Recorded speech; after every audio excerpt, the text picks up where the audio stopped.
નમસ્કાર, આવો જાણીએ મિથુન રાશિનું ફળ। આજે સવારે કાગડાને રોટલી આપો તો વધારે લાભ થશે, અથવા કાળા કૂતરાને પણ કંઈક ખવડાવો તો લાભ થશે।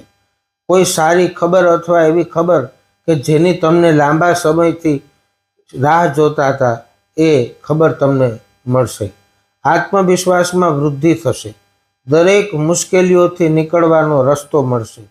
કાર્યસ્થળ પર પ્રતિયોગીનો વિશેષ સાથ મળશે। વ્યાપારીઓને વ્યાપારમાં લાભ થશે। લોઢાથી સંબંધી કોઈ કાર્ય કરતા હોય અથવા રેસ્ટોરન્ટનો વ્યાપાર છે એના માટે પણ આ દિવસ સારો છે, માટે દિવસ યાદગાર છે। વિદ્યાર્થીઓ માટે પણ દિવસ લાભદાયી છે। સ્વાસ્થ્યને સંબંધી કોઈ વિશેષ પરેશાની નથી। મિથુન રાશિવાળાનો લકી કલર 5 અને લકી કલર સફેદ। લકી અંક 5, લકી કલર સફેદ। રાધે રાધે।